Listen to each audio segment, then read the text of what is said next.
Hi, I'm Sean Moran with ACC GIS, and our topic today is location data. Now, loosely defined, location data is just information with a location description or coordinates tied to it, and it's something that we're all generating every day. But if you go back just 20 or 30 years, location data really was the domain of a land surveyor or a scientist. But with the development of GPS or global positioning systems and its integration into smartphones, it's something that we're all generating all the time. This first example I want to talk about is called Project Icarus. Project Icarus was developed by three students from MIT, Oliver Ye, Justin Lee, and Eric Newton. And for $150, they wanted to launch a near space vehicle. Right here, this is the money shot from this project. If you click on the link, it'll take you to the home page for the project where you can learn all about Project Icarus, the home of the original $150 near space launch.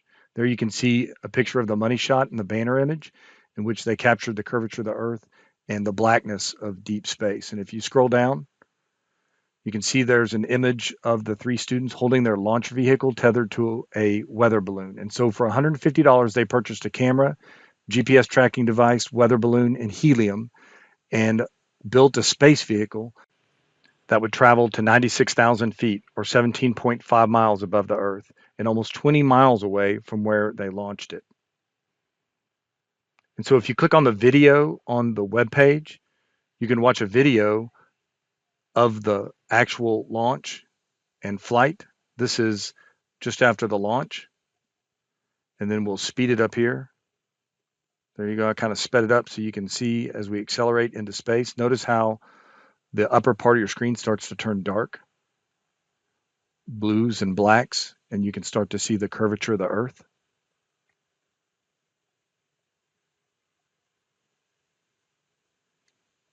All right, now I'm going to slow it way down because the weather balloon's about to pop.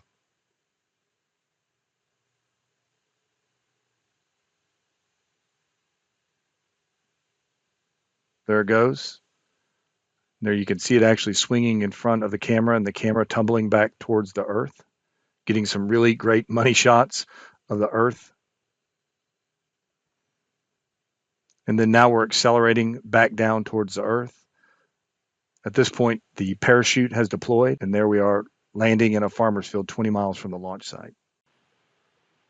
Now, the students were able to retrieve their launch vehicle because they included a phone with GPS that communicated back the location of the launch vehicle in that farmer's field.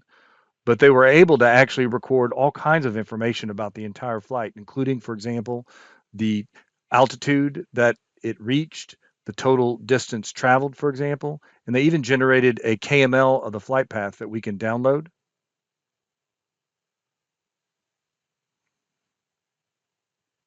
And then if we open up Google Earth by going to our address bar and typing in Google Earth and clicking on the link, there we can launch Google Earth in our web browser by clicking the Launch Earth button.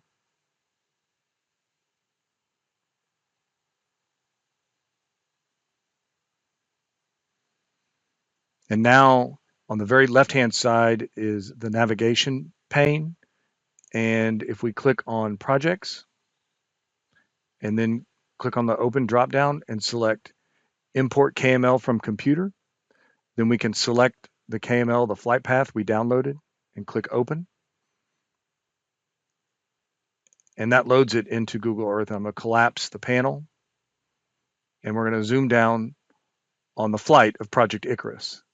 There you can see all the little data points that were collected during flight. And if I click on one of them, you can see in addition to the XYZ coordinate, it also included information, for example, about the speed and the altitude. And if I click 3D and rotate the image in perspective, there you can see the flight as it flew over the Worcester landscape.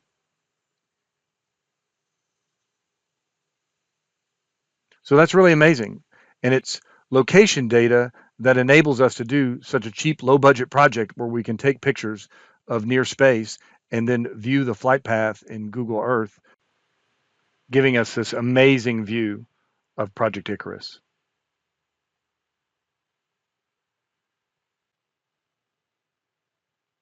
By the end of this topic, you'll be able to differentiate between triangulation and trilateration. You'll be able to describe the space, control, and user segments of GPS. You'll list types of GPS error that degrade your positional accuracy and how you can address that by using differential GPS. You'll also be able to differentiate between image data and mosaic data sets and configure GIS data for collecting GPS field data.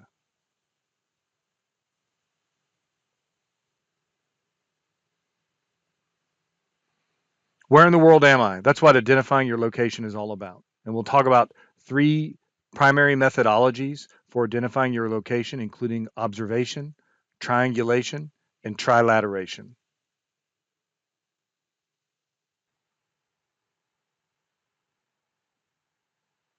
The first method we'll talk about is observation, where you can use known locations to identify your position. And there are three different approaches for observing your location. They include landmarks, dead reckoning, and celestial navigation. And these three approaches are kind of as old as history itself. And so for landmarks, you calculate your unknown position using a conspicuous object in a landscape. So for example, the peak of a mountain. If I'm in Japan, anywhere on the main island, I know my location based on where Mount Fuji is in my position relative to that. Or you can have a local landmark, for example, in the city of Round Rock, there's actually a round rock. And if we take a look at that, there you can see is a round rock positioned in the middle of Brushy Creek, and this was a landmark for early travelers on the Chisholm Trail to cross Brushy Creek. And if I scroll down just a little bit, there you can see the historical marker, and a little bit further, there you can see the ruts from the wagons in the bedrock of Brushy Creek. And so they would use that landmark to follow along Brushy Creek until they found the round rock, and then they knew that was a safe place to cross Brushy Creek on the Chisholm Trail. Now, today, because our cities have built up and obscured a lot of the natural landmarks around us, and at the same time created a whole bunch of human made landmarks. So, for example, if I'm in New York City, I can use the Statue of Liberty to estimate my location. Or if I'm in the city of Austin, I might utilize the University of Texas Tower to do that. Another approach is dead reckoning. Dead reckoning is where you calculate an unknown position using a previous known position. And this is used by both animals and humans. So you can imagine if one evening I'm traveling towards a known location, we'll say a nearby hill, and I walk for an entire afternoon towards the setting sun in this hill, then the next day, if I set off at afternoon and walk towards the setting sun again away from that hill, then I know that my position is basically the same distance away from that hill as it was when I approached the hill on the previous day. That's dead reckoning. And the problem with it, of course, is it's prone to cumulative error. A lot of people who get lost tend to try to use dead reckoning to find their position again. And what they found is they tend to loop around in circles. So you need often something like an inertial navigation system, which we don't have as humans, but we can put in computers that have gyroscopes and things like that that help us maintain a constant bearing. Now, our third approach to observing known locations to identify our position is celestial navigation. And that's where you calculate an unknown position using angular measurements of celestial bodies in the visible horizon. And it sounds really complicated, and it is, except for it's something that we casually do every day. If we see the sun setting in the west, then we know that we're looking west. And people have been doing that for a long time. But you can utilize, for example, a piece of equipment called a sextant to get a fairly precise fix or position on the earth where you're located.